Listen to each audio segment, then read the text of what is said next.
고난주간 첫날 새벽입니다.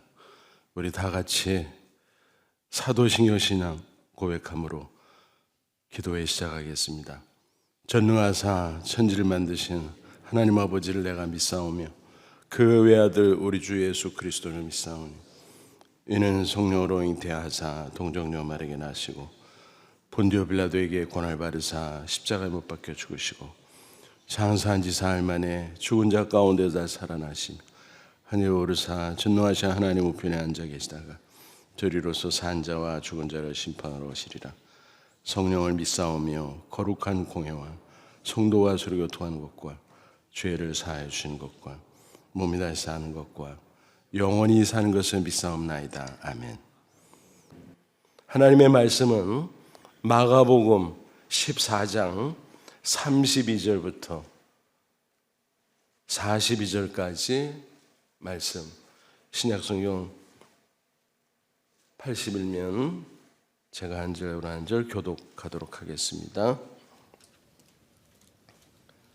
그들이 겟세마네라 하는 곳에 이름에 예수께서 제자들에게 이르시되 내가 기도할 동안에 너희는 여기 앉아 있으라 하시고 베드로와 야고보와 요한을 데리고 가실새 심히 놀라시며 슬퍼하사 말씀하시되 내 마음이 심히 고민하여 죽게 되었으니 너희는 여기 머물러 깨어 있으라 하시고 조금 나아가사 땅에 엎드려 될 수 있는 대로 이때가 자기에게서 지나가기를 구하여 이르시되 아빠 아버지여 아버지께는 모든 것이 가능하오니 이 잔을 내게서 옮기시옵소서. 그러나 나의 원대로 마시옵고 아버지 원대로 하옵소서 하시고 돌아오사 제자들이 자는 것을 보시고 베드로에게 말씀하시되 시몬아 자느냐 내가 한 시간도 깨어 있을 수 없느냐 시험에 들지 않게 깨어 있어 기도하라. 마음에는 원이로 내 육신이 약하도다 하시고 다시 나아가 동일한 말씀으로 기도하시고 다시 오사 보신즉 그들이 자니는 그들의 눈이 심히 피곤함이라. 그들이 예수께 무엇으로 대답할 줄을 알지 못하더라. 세 번째 오사 그들에게 이르시되 이제는 자고 쉬라 그만 되었다 때가 왔도다 보라 인자가 주인의 손에 팔리느니라. 같이 읽습니다. 일어나라 함께 가자. 보라 나를 파는 자가 가까이 왔느니라. 아멘. 고난주간 첫날 새벽 주 앞에 나온 여러분 모두에게 주의 은혜가 충만하기를 축원합니다. 예수 그리스도의 생애 여러 가지로 말씀 드릴 수 있겠습니다만 한마디로 표현해서 기도의 생애였다, 그렇게 표현할 수 있습니다. 예수님은 기도로 시작해서 기도와 함께 사역을 하셨고 또 기도와 함께 마지막 십자가를 지셨습니다. 예수님은 하나님의 아들이니까 당연히 승리하는 거 아니냐라고 생각할 수도 있지만 그렇지 않습니다. 예수님은 하나님의 아들 맞죠. 그러나 성육신, 인간을 입고 이 세상에 오셨기 때문에 인성의 면도 갖고 있다는 사실입니다. 그래서 우리와 똑같이 시험도 받으시고 때로는 마음의 도전도 받으셨습니다. 하지만 기도하면서 그 하나하나를 이기고 승리했기 때문에 현실에서 승리하고 또 승리할 수 있었다라고 하는 사실입니다. 특별히 예수님의 기도 가운데 최고봉이라고 할 수 있는 기도가 오늘 본문에 나오는 겟세마네 기도입니다. 겟세마네는 작은 동산이죠. 예루살렘 성이 있고 그 외곽으로 이제 골짜기로 내려갑니다. 기드론 골짜기. 그리고 맞은편에 감람산이 있습니다. 그 산에는 감람나무, 즉 올리브나무가 많이 있죠. 그런 가운데 작은 동산, 그 중턱쯤에 있습니다. 그곳이 겟세마네 동산. 예수님께서 예루살렘에 올라가실 때 낮에는 여기저기 특별히 성전에서 기도도 하시고 말씀도 가르치고 또 이런저런 많은 사역을 하셨지만 저녁이 되면 겟세마네 동산에 가서 쉬시기도 하고 특별히 기도하셨다라고 하는 사실입니다. 평소에 늘 기도하셨습니다. 그것이 예수님의 삶의 중심을 이루고 있다라고 하는 것입니다. 그런데 이제 십자가가 눈앞에 닥쳤습니다. 예수님은 십자가가 닥쳐온 것을 직감하셨어요. 그런데 제자들은 어떻습니까? 아직까지도 그들의 마음은 엉뚱한 데 가 있었습니다. 그동안 공생애를 함께 지내오면서 제자들은 목격했습니다. 예수님이 많은 말씀을 하는 것을. 그럴 때 수많은 군중이 환호하고 감동을 받고 그런 놀라운 일이 있었습니다. 또 이적을 행했죠. 이런저런 수많은 이적을 보면서 병자가 낫고 귀신이 쫓겨 나가고 또 죽은 자가 살고 뭐 이런 모습을 보면서 그들은 감동도 받았지만 군중들의 그 반응에 대해서 특별히 열광하기 시작했습니다. 야, 이러다가 우리 예수님 스타 되는 거 아니야? 아니, 왕 되는 거 아니야? 뭐 이런 엉뚱한 생각을 했습니다. 예수님은 인류를 죄와 사망에서 구원하러 오신 영적인 메시아죠. 육신적인 것이 아닙니다. 인간이 육신을 갖고 있기 때문에 특별히 그 당시 이스라엘이 로마 제국의 식민 통치를 받고 있었기 때문에 얼마나 백성들의 민초의 그 삶이 팍팍했겠습니까? 가난하고 병들고 또 무지하고 억압되어 있고, 그래서 예수님께서 그들의 삶을 중간중간 도와주신 것은 사실이지만 예수님이 이 땅에 인간으로 굳이 내려오신 이유는 그 목적이 아니다라고 하는 것입니다. 바로 영적인 메시아, 구원자로 오셨다라고 하는 사실입니다.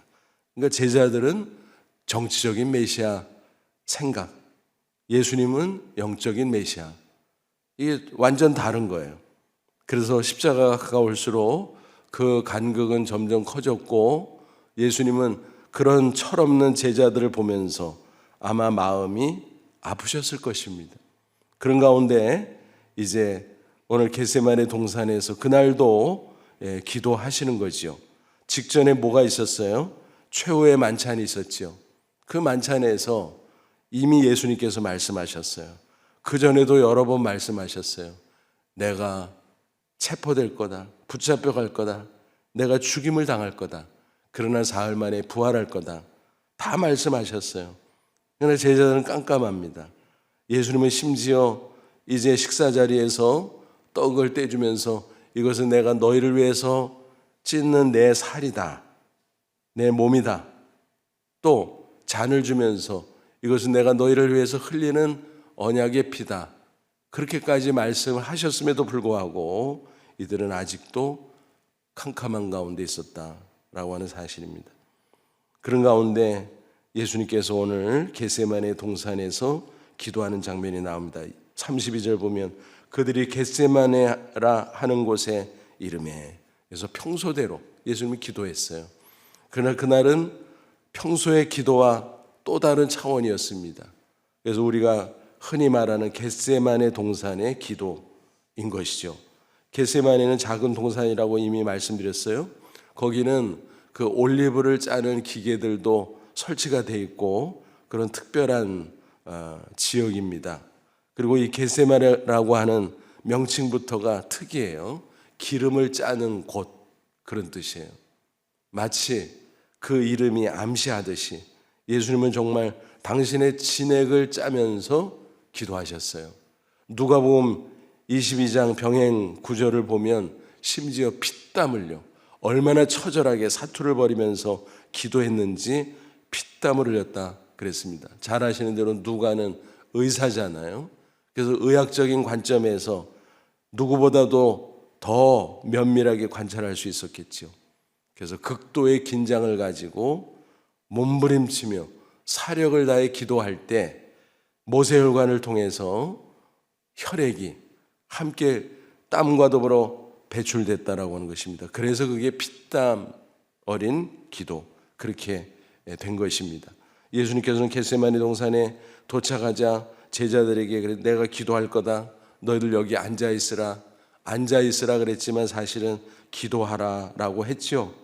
마태복음 26장, 누가복음 22장 병행 구절을 같이 합쳐서 보시면 그 당시 상황을 더 잘 이해할 수 있으리라고 생각을 합니다. 특별히 예수님은 제자들 무리 가운데서도 핵심 그룹, 코어 그룹을 늘 가까이 하셨고 그들을 특별하게 훈련을 시켰죠. 베드로, 야고보, 요한. 그래서 33절 보면 베드로와 야고보와 요한을 데리고 가실새 뜻밖의 표현이 나옵니다. 심히 놀라시며 슬퍼하사. 예수님이 놀랬대요. 슬퍼했대요. 심지어는 예수님이 직접 말씀하시기를 34절 내 마음이 심히 고민하여 죽게 되었으니. 여러분 우리가 힘들 때 그러잖아요. 아유 죽을 지경이야. 죽겠어. 그러잖아요. 예수님도 스스로 그렇게 말씀했어요. 내 마음이 심히 고민하여 죽게 되었으니. 야, 예수님도 이럴 때 있나? 여러분 성경 말씀에 기록되어 있잖아요. 예수님 친히 하신 말씀을 인용하는 형식으로 기록이 되어 있잖아요. 예수님도 그랬구나. 그렇습니다. 예수님 하나님의 아들이지만 앞서도 말씀드린 것처럼 인간으로 오셨기 때문에 인성의 면이 있었거든요. 그래서 때로는 흔들리고 또 슬픈 마음, 고민하는 마음, 두려운 마음 있었다라고 하는 것입니다. 그러나 그렇다고 예수님이 실패했느냐? 그건 아닙니다. 당연히 승리하지요. 그런데 당연이라는 말이 가만히 있어도 승리했다는 것이 아니라 늘 그래왔듯이 기도함으로써 당당하게 승리하셨다라는 것입니다. 예수님 뭐라 그래요? 너희는 여기 머물러 깨어있으라. 깨어있으라. 너희들 저녁이 돼서 피곤하겠지만 깨어있으라. 졸지 마. 자지 마. 깨어서 기도해야 돼. 그리고 예수님께서 앞으로 나가셔서 따로 기도했습니다. 간절히 기도하는데 그 기도의 제목이 뭡니까? 36절 보니까 아빠 아버지요. 아빠는 그 당시 사람들이 사용하는 아어죠. 아어. 어린아이들이 쓰는 아버지하고 친밀한 관계 속에서 호칭으로 사용하는 말이죠. 아빠. 우리하고 똑같다고 생각하시면 돼요. 예수 그리스도를 하나님의 아들로서 하나님 아버지와 아주 친밀한 관계를 유지하셨습니다. 그래서 이때도 아빠 아버지요. 아버지께는 모든 것이 가능하오니 이 잔을 내게서 옮기시옵소서. 여러분 예수님도 인성의 면에서는 십자가 지는 거 사실 힘들었어요. 피하고 싶었어요.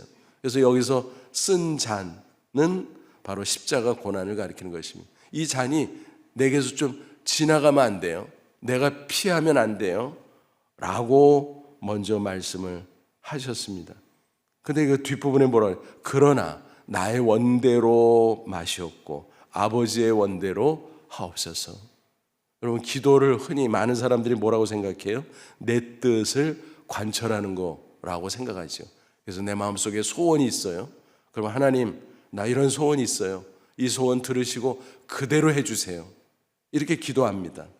주로 그렇게 기도하죠. 물론 그 기도가 나쁘다는 건 아니에요. 우리가 살아가면서 소원이 있고 우리의 소원이 성취되면 나쁠 거는 없지요.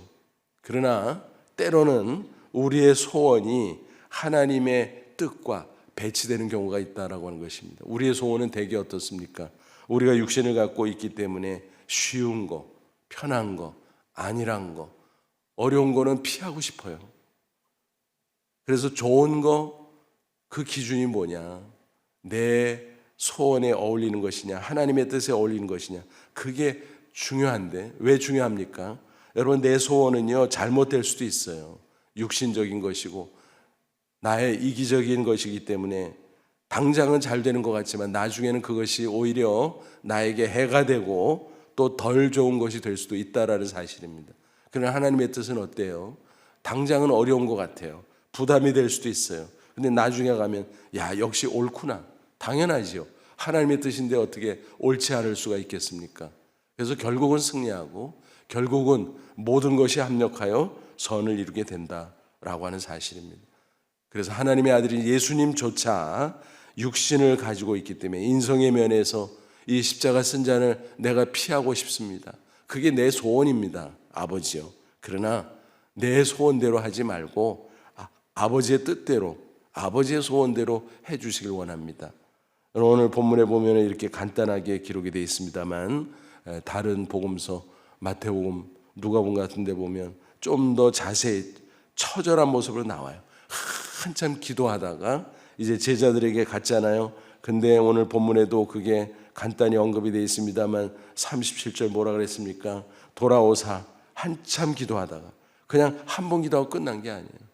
사력을 다해서 기도하다가 이제 잠시 돌아와 보니까 제자들이 자는 것을 보시고, 그들은 피곤해서 육신의 잠을 잤지만 더 심각한 것은 영적인 잠을 자고 있었다라는 것입니다.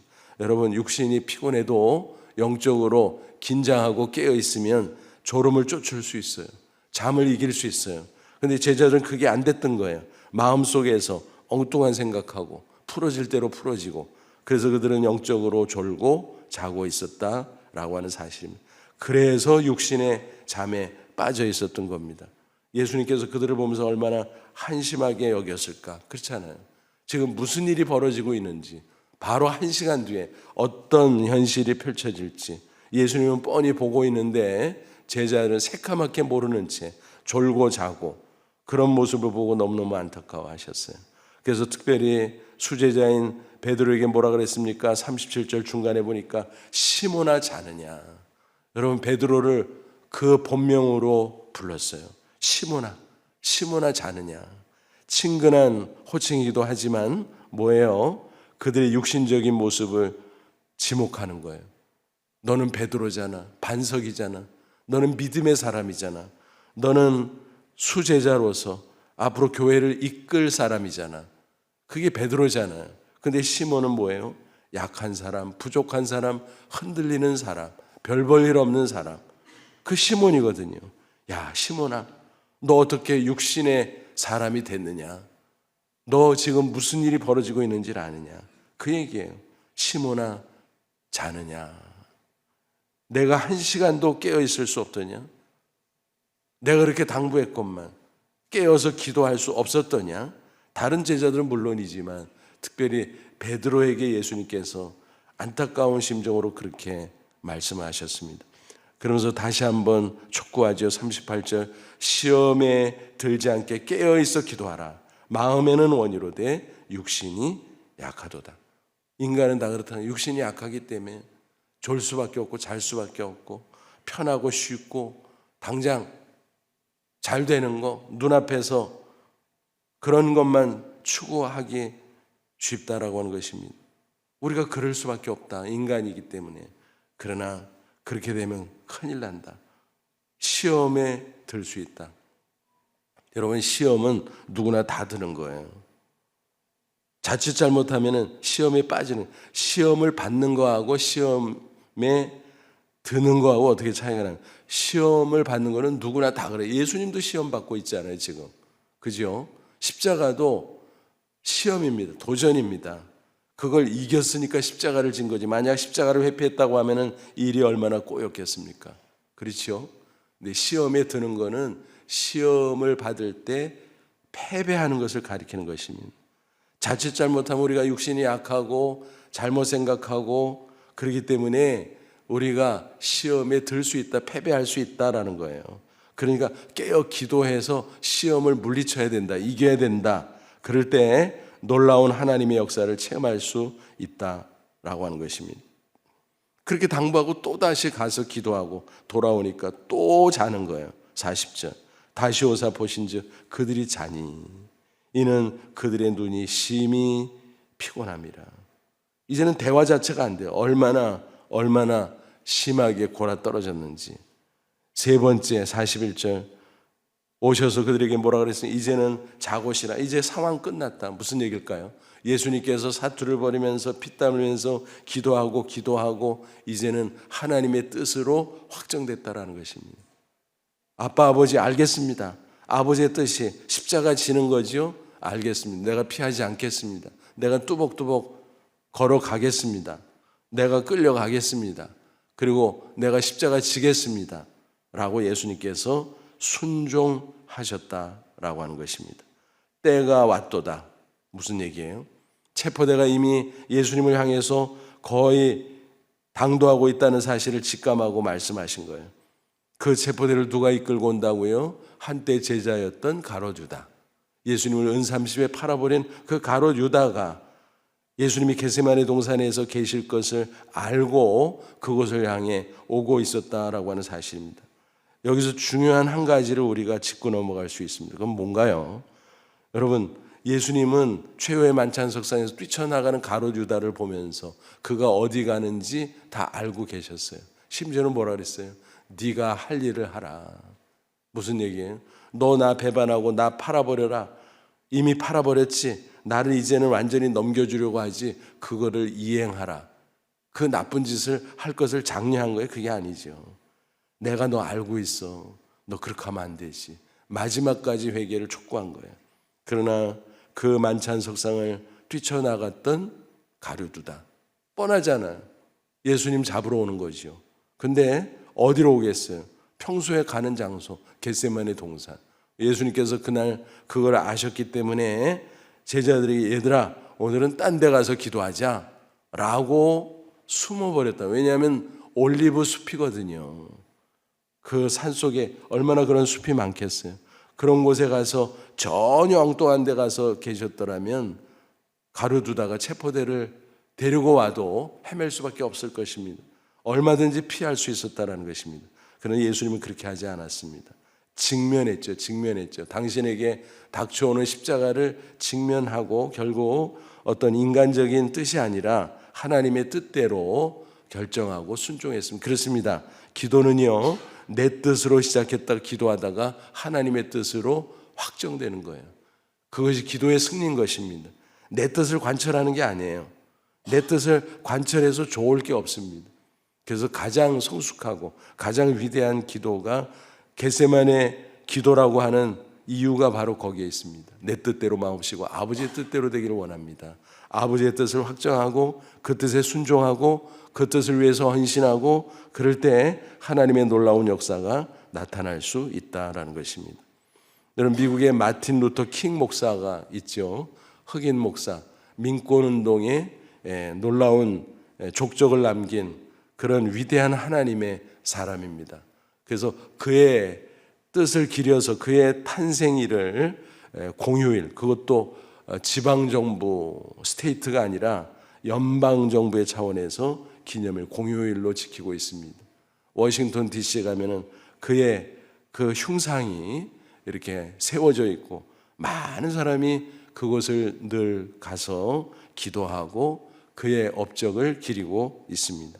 그래서 미국 사회가 민주화되고 인권의식이 높아지고 훨씬 더 성숙해졌다라고 하는 그런 역사적 평가가 있기 때문에 그를 그렇게 기리고 있는 것입니다. 그런데 그의 그 민권운동이 성공할 수 있었던 것은 딴 게 아니었습니다. 그 사람이 개인적으로 위대해서 결코 아니었습니다. 그 사람과 함께 하셨던 하나님이 위대했습니다. 그리고 그의 기도가 위대했습니다. 그가 민권운동을 시작하고 이제 비폭력, 민주화 운동을 그렇게 할 때 흑인들이 차별받아서 안 됩니다. 미국 사회가 이렇게 미개하게 돌아가면 안 됩니다. 그러면서 외치고 그렇게 캠페인을 벌이고 할 때 백인 우월주의자들이 테러를 저지르고 그를 암살하고 얼마나 시도했는지 몰라요. 그때 두려웠습니다. 야, 내가 뭐라고 한 교회에서 목회나 잘하면 되지 내가 뭐라고. 그 사람은 지성적인 목사였어요. 보스턴 대학에서 PhD를 받고 또 교계에서도 잘 사역하는 그런 사람이었습니다. 그냥 그렇게 대충 살아도 돼요. 그래도 자기는 그 정도 위치에 올라갔기 때문에 흑인이라고 무시당하지도 않아요. 사실은 그렇게 살 수 있어요. 쉽게, 편하게, 안일하게, 또 근사하게 사람들한테 박수 받으면서. 그러나 기도하면 할수록 그게 아닌 거예요. 기도하는데 하나님의 음성이 들렸습니다. 내가 너와 계속 함께 할 거다. 두려워하지 마라. 나서라. 진리를 위해, 자유를 위해서, 인권을 위해서 나서라. 내가 함께 할 것이다. 너는 반드시 승리할 것이다. 너무너무 생생한 하나님의 음성을 들었습니다. 여러분, 기도하는 가운데 성령을 통해서 하나님께서 그런 음성을 우리에게 들려주세요. 그래서 하나님의 뜻을 우리가 깨닫고 또 기도하다가 하나님의 뜻을 확증하는 것입니다. 그리고 그 뜻에 순종하면서 나갈 때 하나님의 위대한 역사가 나타나는 것입니다. 그래서 마틴 루터 킹 목사가 I have a dream, 나에게는 꿈이 있습니다. 명문이죠, 명문. 시와도 같은 그런 명문, 그 연설을 이제 외치고 행진했을 때 미국 사회가 완전히 변화되고 업그레이드되는 놀라운 역사적 쾌거가 있었습니다. 그렇습니다. 현실의 승리는 기도 승리라는 사실을 꼭 기억할 수 있기를 바랍니다. 기도에서 실패하면, 졸고 자고 깨어있지 않고 기도하지 않으면 결국은 실패한다는 사실, 기껏해야 내 뜻대로 살게 돼 있어요. 여러분, 내 뜻이 항상 옳습니까? 아니요. 내가 생각하니까 옳은 거지, 좌로 치우치고 우로 치우치고, 때로는 안목이 어때요? 짧아요. 당장 눈앞에서 아니라고 편하고 잘 되는 거, 그게 아니거든요. 두고 잘 돼야 되잖아요. 계속 잘 되잖아요. 영원히 잘 돼야 되잖아요. 완전 다른 것입니다. 그래서 기도의 승리가 중요하다는 사실을 꼭 기억할 수 있기를 바랍니다. 오늘 제자들이 기도해서 실패했어요. 그들이 어떻게 했는지 우리가 뻔히 알잖아요. 왜 그들은 체포대가 왔을 때 다 도망쳤을까? 혼비백산. 예수님께서 피하도록 배려하기도 했지만 그들 스스로가 다 도망칠 생각을 했고 혼비백산 도망친 거예요. 예수님께서 십자가에 못 박힐 때 제자들이 나타났어요? 아니요. 그나마 베드로가 재판받을 때까지 멀찌감치 따라갔지요. 그리고 베드로는 그 정도 한 것, 제자 중에 제일 낫지만 그럼에도 불구하고 그 불법 재판의 현장에서 예수님이 뻔히 듣고 계신데 그 뒤에서 그 종들 앞에서 내가 예수를 어떻게 알아? 나 몰라. 나중에는 저주하면서 부인하는 그런 슬픈 역사가 있잖아요. 왜 제자들이 그렇게 됐는가? 골고다 언덕에는 아무도 나타나지 않았습니다. 요한만 소극적으로 모친 마리아를 모시고 여인들 몇과 함께 자리를 지켰습니다. 나중에 예수님이 부활하고 이제 나타나시고 성령 강림을 통해서 그들이 변화돼서 다행이기는 하지만, 그러나 그 전에 그들이 그렇게 처절하게 실패할 수밖에 없었던 이유, 그거는 기도에서 실패했기 때문입니다. 왜 기도하지 않았을까? 깨어있지 않았기 때문에 그렇습니다. 기도와 깨어있으면 서로 상통하는, 깨어있어야 기도하고 기도하니까 깨어있고 서로 상통하는 것입니다. 제자들은 바로 거기에서 미스를 범하고 말았다라고 하는 사실입니다. 여러분, 우리가 그냥 살아가는 것 같지만 영적으로 보면요, 끊임없는 전쟁의 상황이에요. 악한 원수 마귀는 어떻습니까? 호시탐탐 우리를 노려요. 우리의 생각을 통해서, 감정을 통해서, 우리의 언어를 통해서. 여러분, 마귀의 전쟁터가, 우리의 영적인 전쟁터가 세 군데. 우리의 생각, 우리의 감정, 우리의 또 언어, 이 세 가지가 현장이에요. 그래서 어떤 생각하고 어떤 감정을 느끼고 어떤 말을 하고, 그렇잖아요. 무슨 생각이 수도 없이 우리의 마음속에 스쳐가는데 그 중에서 한 생각을 딱 잡는 겁니다. 그리고 그 생각을 말하는 겁니다. 또 우리 마음속에 감정이 수도 없이 하죠. 화낼까, 참을까, 울까, 웃을까, 그런 감정들이 수도 없이 지나가는데 영적으로 이기면 어때요? 좋은 감정을 딱 잡는 거예요. 그리고 그것을 말하는 거죠. 어떤 말 할까? 좋은 말, 나쁜 말, 폭력의 말을, 폭언의 말을 할까? 아니면 순한 말을 할까? 그게 영적인 전쟁인 거예요. 그럴 때 악한 원수 마귀는, 야, 화내, 한번 질러버려. 야, 슬프잖아. 슬퍼해. 센치해져야지, 멋있잖아. 그렇게 유도하는 것입니다.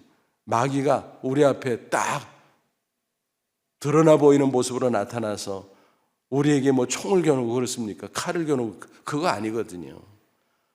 그런 가운데 우리는 끊임없이 순간순간, 때마다 일마다 영적 전쟁을 치룬다는 사실을 꼭 기억할 수 있기를 바랍니다. 베드로 전서 5장 8절 9절에서 말씀했어요. 아마도 저는 이 구절을 읽을 때마다 겟세마네 동산에서 졸고 자고 실패했던 자신의 그 처참한 과거의 경험에 비추어서 말씀을 증거한 게 아닌가 싶어요. 베드로전서 5장 8절 9절, 근신하라 깨어라, 너희 대적 마귀가 우는 사자같이 두루다니며 삼킬 자를 찾나니 너희는 믿음을 굳건하게 하여 그를 대적하라. 악한 원수 마귀를 대적하라. 우는 사자처럼 호시탐탐 으르렁거리며 우리를 넘본다, 우리를 공격한다. 그래서 우리에게 잘못된 생각, 잘못된 감정, 잘못된 말, 그것을 하게 하고 결국은 스스로 자멸하도록, 실패하도록 유도한다라고 하는 사실입니다. 그래서 제자들은 실패했던 것입니다. 군대에서 초병들이 나갈 때 수칙을 외우고 나가요. 여러 가지 수칙이 있습니다. 그 중에서 제일 먼저 외치는 게 있습니다. 졸면 죽는다. 그죠? 군인이 보초 쓰다가 적군이 침투해서 그거 막아내지 못하면 죽는 거예요. 졸면 죽는다. 졸면 죽는다. 나만 죽고 끝나냐? 내 뒤에 있는 모든 사람들이 함께 죽을 수밖에 없다라고 하는 것입니다. 그렇습니다. 깨어 기도하는 것이 승리인 줄로 믿습니다. 여러분, 기도로 승리할 수 있기를 바랍니다. 대개 어떤 문제 앞에 있으면 자꾸 편한 쪽으로 생각해요. 피할 쪽으로 생각해요. 아니란 쪽으로 생각해요. 그게 실패의 조짐이에요. 그럴 때 우리가 영적으로 바짝 긴장하고 깨어 기도할 때 하나님의 뜻을 발견할 수 있고 그 뜻 붙잡고 열심으로 확증하고 기도하고 또 순종할 거 순종하고 헌신할 거 헌신하고 나아가면 하나님의 위대한 역사가 우리 가운데 나타날 줄로 믿습니다. 예수님은 겟세마네 동산에서 이미 승리하셨어요. 그래서 당당하게 체포되셨고 당당하게 십자가 지셨고 사흘 만에 부활하셨고 또 승천하셨고 지금도 하나님 보좌편에서 승리자의 모습으로 우리를 내려다보고 보혜사 성령을 보내사 우리 가운데 임재하시고 동행하시고 우리를 승리케 하시는 줄로 믿습니다. 아무쪼록 이 고난주간에 우리가 특별 새벽 기도회, 사실 어떤 때는 그래요. 뭐 새벽 기도회가 다 똑같은 새벽 기도회면 특별자를 붙이냐.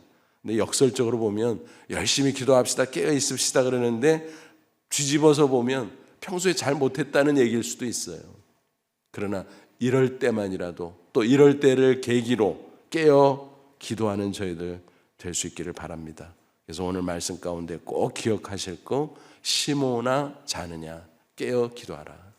우리 각자를 향한 주님의 말씀인 것으로 알고 이 한 주간 깨어 기도하고 또 이 일을 계기로 계속 깨어 기도함으로 기도에서 승리함으로 현실에서 승리하는 저와 여러분 다 되시기를 주님의 이름으로 축원합니다. 기도하겠습니다. 이 말씀 붙잡고 기도하자. 하나님, 그렇습니다. 우리가 알기는 잘 알지만 늘 깨어 기도하는 것이 승리요, 기도가 축복임을 알지만 그러나 우리의 육신이 있기 때문에 게으르고 나태하고 또 마음이 풀리고 또 그러다 보면 우리가 인간적으로 흘러가고 그래서 실수하고 넘어지고 자빠지고 실패하기 일쑤입니다. 하나님, 고난주간 주셔서 감사합니다. 첫날 새벽 이 자리에 나와 말씀 듣고 기도하게 하시니 감사합니다. 이 모습 그대로 늘 깨어 기도하는 저희들 되게 해주옵소서. 영적으로 졸고 자는 일이 없도록 하나님 우리를 붙잡으시고 우리를 굳게 세워 주옵소서. 우리 다 같이 간절한 마음으로 결단하면서 기도하겠습니다. 하나님 아버지 은혜와 사랑을 진심으로 감사합니다. 이 시간 주의 말씀을 듣고 다시 한번 간절히 확증하며 기도하게 하신 것을 감사합니다. 내 뜻대로 마옵시고 아버지 뜻대로 되길 원합니다. 겟세마네 동산에 예수님의 그 처절했던 기도, 사투하는 그 기도, 피땀 흘린 그 기도를 본받기를 원합니다. 우리는 연약합니다. 부족합니다. 게으르고 나태합니다. 늘 졸며 잡니다. 불쌍히 여겨 주옵소서. 시모나 자느냐, 시모나 잠으니. 예수님께서 안타까운 심정으로 말씀하셨던 그 음성 우리 각자가 듣기를 원합니다. 시모나 자느냐, 시모나 자느냐, 깨어 기도하라, 깨어 기도하라. 마음에는 원이로되 육신이 약하도다. 시험에 들지 않게 깨어 기도하라. 이 말씀 붙들고 이 시간도 간절한 마음으로 기도하는 모든 것들을 응답해 주시옵시고 하나님의 선한 역사 이루어 주옵시고 우리가 이 한 주간 또 우리의 남은 생애 내내 계속해서 기도하고 나 자신을 위해서 기도하고 가족들을 위해서 기도하고 교회를 위해 기도하고 대한민국 한국교회를 위해서 기도하고 우리의 기도로 말미암아 놀라운 승리 역사들이 계속 이어질 수 있도록 인도해 주시옵소서. 하나님 아버지 감사합니다. 고난주간 첫새벽에 귀한 하나님의 백성들이 이 자리에 나와 기도하며 말씀 받고 결단하게 해주신 것 감사합니다. 또 온라인으로 함께하는 분들도 멀어서 현장에 나오지 못했지만 마음을 모으고 기도를 모으게 됨을 감사합니다. 겟세마네 동산에 예수님의 그 눈물 어린 피땀 흘린 기도를 기억하고 우리도 그 길을 따라가기를 원합니다. 시모나 자느냐, 깨어 기도하라. 예수님의 그 안타까운 음성을 우리가 듣게 하시고 늘 깨어 기도함으로 기도에서 승리, 현실에서 승리, 그래서 우리의 인생도 살아나고 우리의 가정도 살아나고 우리 교회도 살아나고 대한민국도 한국교회도 우리의 기도 때문에 살아나는 놀라운 역사가 있게 해 주옵소서. 이 시간도 간절한 기도 가운데 함께 해 주실 것을 믿습니다. 오늘 한날도 우리의 삶의 현장에서 때마다 일마다 축복하시고 영광 받아 주시옵소서. 예수님의 이름으로 기도하옵나이다. 아멘. 하늘에 계신 우리 아버지여, 이름이 거룩히 여김을 받으시오며 나라의 마옵시며 뜻이 하늘에서 이룬 것 같이 땅에서도 이루어지이다. 오늘 우리에게 일용할 양식을 주옵시고 우리가 우리에게 죄진 자를 사해 준 것 같이 우리 죄를 사해 주옵시고 우리를 시험에 들게 하지 마옵시고 다만 악에서 구하옵소서. 되게 나라와 권세와 영광이 아버지께 영원히 있사옵나이다. 아멘.